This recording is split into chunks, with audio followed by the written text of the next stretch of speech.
What's up, viewers? Nick here.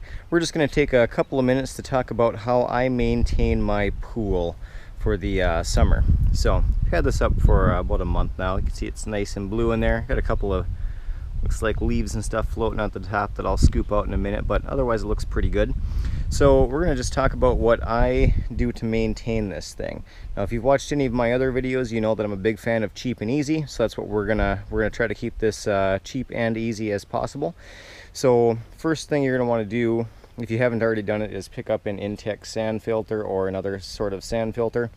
This tank right here, this is a Summer Waves Elite Pool. This is the stock tank that came with it. It's absolute garbage. You gotta put replaceable filters in there and it just doesn't do a good job of keeping it clean. So you're gonna want to pick up a sand filter, possibly even a saltwater system if you want to go that route. And I got videos out there on how to hook this all up. You can see I got a couple of custom adapters here. I got a video on how I put this together as well as how I put that one together. And you can do modifications to this guy as well. I still have the old motor in here, so I just modified that. But you can buy an adapter plate that'll just screw into the bottom so you can take that whole motor out of there and get more water flow. So once you got that updated, you can see here that I have a vacuum and this little just kind of skimmer net. This actually came with the Summer Waves pool, so this is kind of the stock stuff that you'll get. Every day you're going to want to come out here and just take that skimmer and kind of brush along the top, get as much of the big debris out of there as you can. Let the pool filter take care of the rest of it, and then about every few days to every week or so I'll vacuum the bottom of the pool with this. And I also have a video on how I hook that vacuum up to the Intex sand filter, so check that out as well. And then as far as chemicals, this is kind of my go-to kit right here. I have these are brominating tablets. I also have used chlorinating tablets. I told my wife that I was out of chlorinating tablets though and asked her to order me some, and this is what I got, so I'm just using these right now. Again, cheap and easy.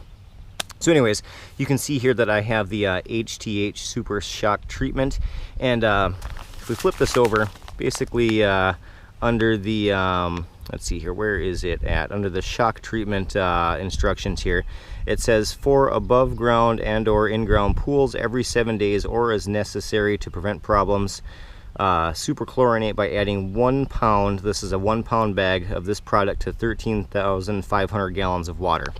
Now I have a 14-foot pool by 48 inches. I believe it's like 3,300 gallons.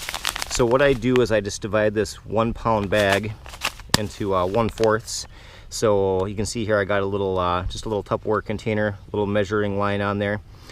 So there I put 4 ounces in here, so I just fill it up to the line, and then about weekly I'll scatter that over the top of the pool. So I'll just walk around the perimeter, you know, just kind of sprinkling it as I go. Trying to make sure that it's nice and spread out so it doesn't clump up at the bottom.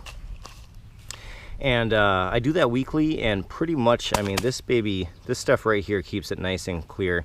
I do put the brominating tablets in there as well and just kind of let those sit, and I'll go over that in a second. But I think this is what's doing 90% of the work right here. You're also going to want to pick yourself up some this is the Aqua Check Pool and Spa test strips, just so you can measure the pH level and chlorine or bromine level. You can see right here is the total chlorine or bromine. You're going to want it anywhere from, if you're using chlorine, 1 to 5 parts per million. If you're using bromine, it's 2 to 10 parts per million. So bromine's down here on the bottom, chlorine's at the top. And then pH level, you're going to want to try to keep that between 7.2 and 7.6, 7.8. So pick these little guys up. I usually test the pool every day. These are pretty cheap. Just open it up here. I'll show you what they look like real quick if you haven't already seen these.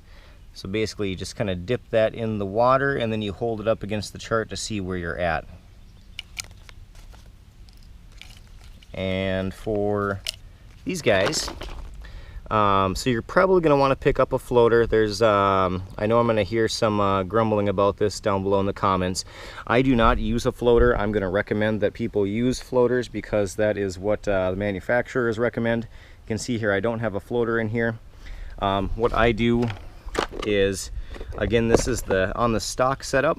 You can see right down in there I have a couple of tablets just sitting. So I have the original skimmer in here, and it's just holding these up. So if you haven't made any modifications, this is probably what you're already doing. You're putting your little tablets right there in that little center spot and just letting it kind of, the water flow over it. So that's what I'm doing here. But again, it's recommended that you use a floater. So if you want to get one of those and let that float around in the pool, that's what I would recommend. But that's how I do it right there. I actually have had a floater and I tried to use it. The problem is that the kids get in there, their friends come over, they're throwing things in and out of the pool, and I have no idea where it went. So if you can keep better track of it, again, get a floater. And let's see here, was there anything else I wanted to talk about? I think that is pretty much it. You can see here on the test strips, you can kind of go all mad scientist with this stuff. There's a few different things on here that you can measure. So there's total hardness, free chlorine. Oh yeah, on the free chlorine, if you after you shock your pool, you're going to want to make sure that you let this get between 1 and 3 parts per million before anybody jumps back in there. So keep that in mind as well. Obviously read the instructions. But there's other stuff you can measure here and other products you can get to raise and lower that. So, but that is what I do to maintain it. So again, I've had it running for about, or I've had the pool up for about a month now. Haven't had any issues. Done this for a few years. And as far as the Intex filter, I usually run that about 2 hours, anywhere from 2 to 4 hours a day. There is a little dial here. You can see it's actually on the 4-hour setting right now, so I just basically turn that on, let it run for 4 hours.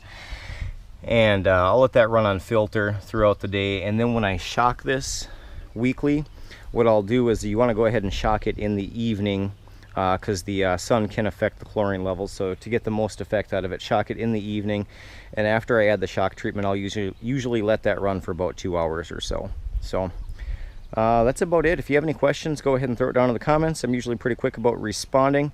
As always, thanks for watching. If you found the video helpful, please consider giving me a thumbs up and or subscribing. Thanks for your time, and until next time.